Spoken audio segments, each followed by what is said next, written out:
গোড়াই Shubham enterprise proprietor. সমস্ত শিল্পাঞ্চলবাসীর কাছে আমার অনুরোধ, 13ই মে সকাল সকাল নম্বর বোতাম টিপে শত্রুঘ্ন সিনহা মহাশয়কে বিপুল ভোটে জয়যুক্ত করুন। ভোট এলে ওনারা প্রচার করছে জয় শ্রীরাম। তো ধরুন বাঙালি ঘরে ঘরেও আমরা রাম পুজো করে এসেছি, আমরা দুর্গা পুজো করি, আমরা কালী পুজো করি। কাল দেখলাম উনি যখন রানীগঞ্জে এসেছিলেন, রাম থেকে কিন্তু ওরা শ্যামে শিফট হয়েছে। আপনারা যদি কালকে কভার করেছেন জয় শ্রী শ্যাম, শুধু নাম দিয়ে হচ্ছে না। তো দেখুন, ধর্ম দিয়ে রাজনীতি হয় না। আমাদের যিনি মুখ্যমন্ত্রী আছেন উনি বলেছেন ধর্ম যার যার, উৎসব সবার, এটা আপনারা জানেন। আর আমি যেহেতু ওয়ার্ড প্রেসিডেন্ট, আমার সঙ্গে দীনেশ গনাই মহাশয় আছেন, সমিত দাও আছেন। তো আমিও আমার আসানসোলবাসীকে রিকোয়েস্ট করব, অনুরোধ করব যে আগামী 13 তারিখ সোমবার সকাল সকাল 3 নম্বর বোতাম টিপে আমাদের তৃণমূল কংগ্রেস মনোনীত প্রার্থী শ্রী শত্রুঘ্ন সিনহা মহাশয়কে বিপুল ভোটে জয় করতে হবে। এবং আমাদের আসানসোল দুর্গাপুর বর্ধমানে যিনি প্রার্থী আছেন কীর্তি আজাদ মহাশয়, ওনাকেও জয় করে আমাদের তৃণমূল সরকার যে সরকার আছে তাদের হাত শক্ত করতে হবে, যাতে বেশি সংখ্যক আমরা আমাদের সাংসদ পাঠাতে পারি দিল্লিতে। এই লোকসভা নির্বাচন একটা খুব গুরুত্বপূর্ণ নির্বাচন, যেখানে পুরো ভারতবর্ষের ভবিষ্যৎ ঠিক করা হয়। আগামী দিনে নতুন প্রজন্ম কোন পথে আগাবে সেটা ঠিক করে একটা সরকারের উপরে। কিন্তু বর্তমান যে সরকার চলছে দিল্লিতে, আমরা বিগত 10 বছর ধরে দেখছি তারা শুধু ধর্মের নামে, রামের নামে বিভিন্ন রকম ইস্যুকে নিয়ে পরে একটা ভোটের ময়দানে তারা নামছে। যদি উন্নয়নের প্রতি তাদের এতই বেশি বিশ্বাস করে যে আমাদের দেশের প্রধানমন্ত্রী বা অমিত শাহ, যে আমরা ভারতবর্ষ উন্নতি যথেষ্ট করি, তাহলে রামকে নিয়ে এত মাতামাতি করার কি আছে?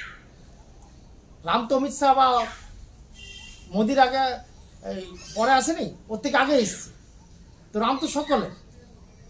তো এটা আমাদের ভারতবর্ষের কথা বাংলার মানুষকে বুঝতে হবে যে আমরা ধর্মের ওপরে বেস করে না, আমরা উন্নয়নের ওপরে বেস করে ভোটটা দেবো। তো যদি আপনি উন্নয়নের কথা বলতে যান, তাহলে যারা দিল্লিতে একটা সরকার বসে আছে, যারা ভারতবর্ষকে পরিচালনা করছে, তারা একটার পর একটা যে রাষ্ট্রায়ত্ত সংস্থাগুলো আছে সেই সংস্থাগুলোকে তারা বিক্রি করে দিচ্ছে। রেল বিক্রি করছে, সেল বিক্রি করছে, অল ইন্ডিয়া বিক্রি করছে, একটার পর একটা জিনিস প্রাইভেটাইজেশন করে দিচ্ছে। সেখানে আগামী দিনে যে কর্মসংস্থান ভারতবর্ষে, সেটা কিন্তু খুব বড় একটা ধসের দিকে আসছে। তা আমরা তারই প্রতিবাদে, আমরা যেহেতু বাংলায় থাকি এবং আমাদের বাংলার যিনি মুখ্যমন্ত্রী মমতা বন্দ্যোপাধ্যায়, উনি কিন্তু ভারতবর্ষকে সঠিক একটা পথ দেখাবার নিদর্শন তৈরি করেছে।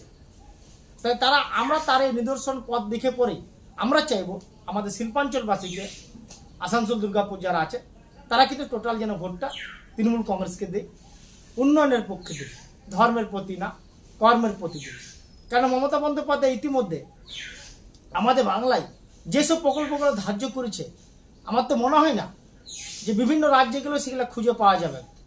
এখানে জন্ম থেকে মৃত্যু পর্যন্ত একটা মানুষের সমস্ত প্রকল্প আছে, যেগুলো হয়তো সবগুলো আমিও হয়তো নাম জানি না, যেগুলো প্রত্যেকটা আওতার মধ্যে সব শ্রেণীর মানুষ পড়ে। যেমন আপনারা জানেন যে সরকার সাধারণত যে সরকারটা চলছে দিল্লিতে, তারা দিল্লিতে বসে সরকার চালাচ্ছে। তারা কি সরকার চালাচ্ছে?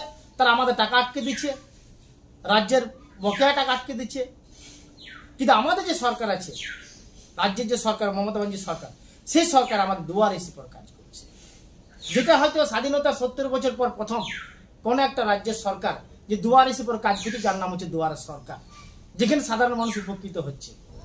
তো বাংলার মানুষ সচেতন মানুষ, বুদ্ধিজীবী মানুষ, তাই আমাদের বিশ্বাস যে তারা আগামী দিনেও ভোটটা তৃণমূল কংগ্রেসকে দিয়ে পরে আমাদের এখান থেকে যে ক্যান্ডিডেট রয়েছে শত্রুঘ্ন সিনহা এবং দুর্গাপুর থেকে যিনি আমাদের কীর্তি আজাদ বাবু রয়েছেন, এই দুজনকে বিপুল ভোটে আমাদের জয় করার জন্য আমরা একজন আসানসোলের নাগরিক বা পশ্চিম বর্ধমান নাগরিক, এবং আমি যেহেতু বাউরি সমাজের জেলা প্রেসিডেন্ট, সেই হিসাবে মানুষের কাছে আমি আহ্বান করব যে আপনারা আপনাদের মূল্যবান ভোটটা তৃণমূল কংগ্রেসকে দিয়ে পরে আমাদের ক্যান্ডিডেটকে জয়যুক্ত করা।